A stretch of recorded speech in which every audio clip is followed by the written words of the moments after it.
ED की कार्रवाई को लेकर दिल्ली में एक तरफ कांग्रेस पार्टी जहां हमलावर है बीजेपी पर, तो वहीं बीजेपी उल्टा कांग्रेस पर सवाल खड़े कर रही है। नेशनल हेराल्ड केस में अगर ईडी को सबूत मिलते हैं तो कांग्रेस की टेंशन में और ज्यादा इजाफा होगा, मगर टेंशन तो बंगाल में भी जबरदस्त है।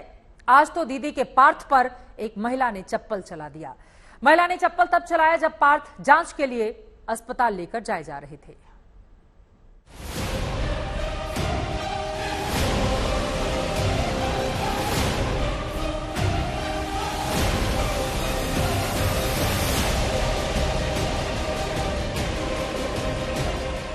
जब दामन पर लगता है घोटालों का दाग, तो रसूखदारों को भी झेलनी पड़ती है आम आदमी के गुस्से की आग।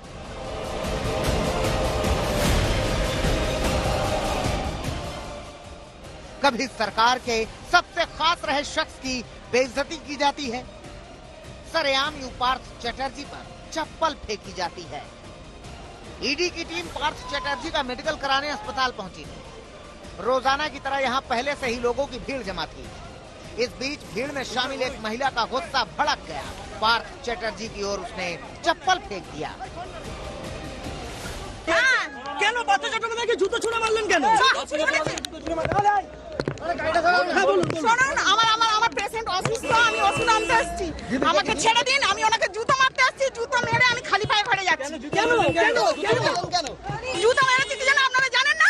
হ্যাঁ, জনসাধারণের কত গরিব মানুষের টাকা নিয়ে কোটি কোটি টাকা ফ্ল্যাট কিনে রেখে দিয়েছেন, আবার বলেন কেন? ওনাকে এসি গাড়ি চড়িয়ে, ওনাকে গলায় দড়ি দিয়ে টানতে টানতে নিয়ে আসবেন, এসি গাড়ি চড়িয়ে হুইল চেয়ারে। लोगों का ये गुस्सा भ्रष्टाचार के नोटों के अंबार है, घोटाले के काले कारोबार है। यही वजह है कि इस केस की हर एक कड़ियां ईडी की रडार पर है। टीचर भर्ती घोटाले को लेकर ईडी लगातार छापेमारी कर रही है। पार्थ चटर्जी और अर्पिता की साठगांठ की हर कड़ियां जोड़ रही है। लेकिन इस कार्रवाई के बीच अर्पिता मुखर्जी ने बड़ा दावा किया है। फ्लैट से मिले करोड़ों के कैश से उन्होंने पूरी तरह से पल्ला झाड़ लिया है।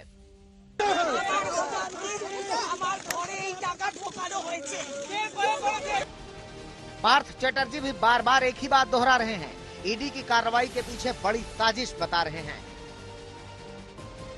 लेकिन बीजेपी इन दावों को पूरी तरह से झुठला रही है। करप्शन के इस खेल में टीएमसी की मिली भगत बता रही है। ये पूरा रुपया तृणमूल का है और वह भातीजा का है। लेकिन आगे क्या इसकी जो जांच है, जांच एजेंसी बताएगा। ये मनी ट्रेल का सवाल है। इसमें ईडी का पास एक्ट है, इम्प्लीमेंट होना चाहिए।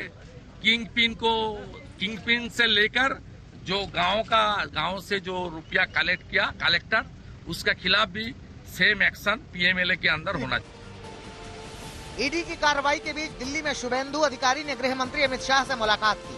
भ्रष्टाचार के आरोपों को लेकर टीएमसी के 100 नेताओं की लिस्ट गृह मंत्री को सौंप दी। और ये रैकेट है, इसमें टीएमसी का 100 से भी ज्यादा लीडर लोग का इन्वॉल्वमेंट है। इसको जड़ से उखाड़ना पड़ेगा। ये मेरा रिक्वेस्ट था ऑनरेबल एचएम के पास। अब तक ईडी ने अर्पिता के घर से 50 करोड़ बरामद किए हैं, लेकिन अभी ये खुलासा नहीं हुआ है कितने रुपए आए कहां से और इसे कहां खपाना था। घोटाले का पैसा किन किन लोगों तक पहुंचाना था। ईडी अब इन सवालों का जवाब ढूंढ रही है, तो बीजेपी इन पैसों को सीधे टीएमसी से जोड़ रही है। लेकिन टीएमसी शुरू से ही झूठ बोल रही है। वो पॉलिटिकल पर्सनालिटी थी और टीएमसी की प्रचार में, स्पेशली पार्थ चट्टोपाध्याय का जो एरिया है, जो असेंबली है, उसके प्रचार में वो रहती थी। जो प्रोग्राम होते थे कोलकाता में, उसमें वो रहती थी। अभी तक की जांच में ईडी को पार्थ चटर्जी और अर्पिता मुखर्जी की सांठगांठ के सीधे लिंक भी मिले हैं, लेकिन रुपयों के जखीरे से दोनों दूरी बना रहे हैं। अब ईडी की जांच ही बताएगी कि रुपए के तार कहां कहां तक जाते हैं। दिल्ली से अशोक सिंघल के साथ ऋतिक मंडल, कोलकाता, आज तक।